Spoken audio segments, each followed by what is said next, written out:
One of the most insidious effects of fragmented sleep is on cognitive function. People who experience frequent night wakings often report difficulty concentrating, memory lapses, slowed reaction times, and what's casually referred to as brain fog. This isn't just psychological, it's measurable.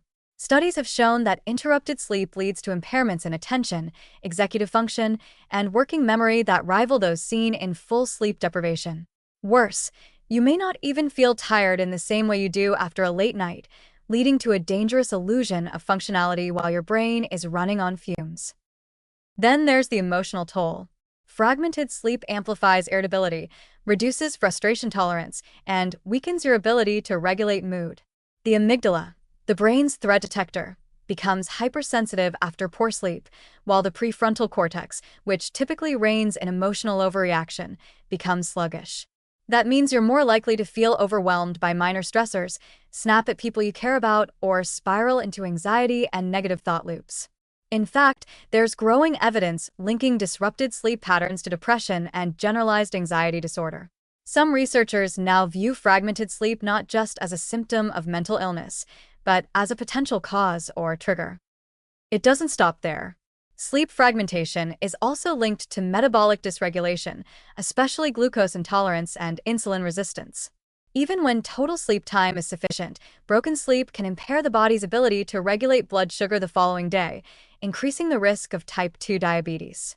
It can also disrupt appetite hormones like leptin and ghrelin, leading to increased hunger and cravings for high-calorie foods. Yes, your 3 a.m. wake-up might be the reason you want donuts at 10. Why are people waking up so much in the first place? There are many culprits. Stress and anxiety are major drivers. Mental hyperactivity doesn't switch off when you lie down. Physical factors like sleep apnea, chronic pain, reflux, or needing to urinate frequently also play a role. So does alcohol, which initially induces drowsiness, but later fragments REM sleep and triggers early morning awakenings. And of course, screens. Exposure to blue light before bed suppresses melatonin and delays sleep onset, but it can also make your sleep shallower and more prone to waking. Then there's the cruel irony of clock checking. You wake up, see the time, and immediately start calculating how little sleep you have left. That's when performance anxiety kicks in.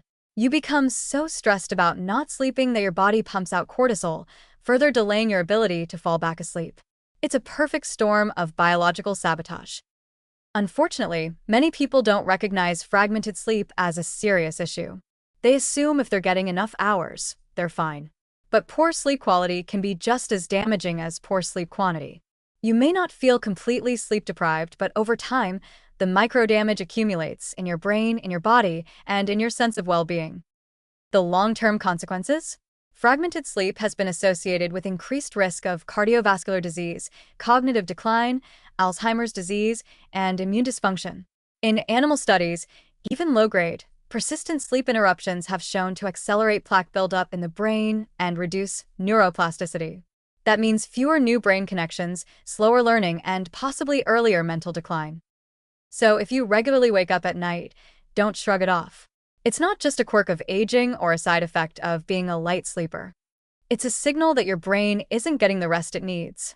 And without addressing it, you're quietly eroding the very systems that keep you sane, sharp, and healthy.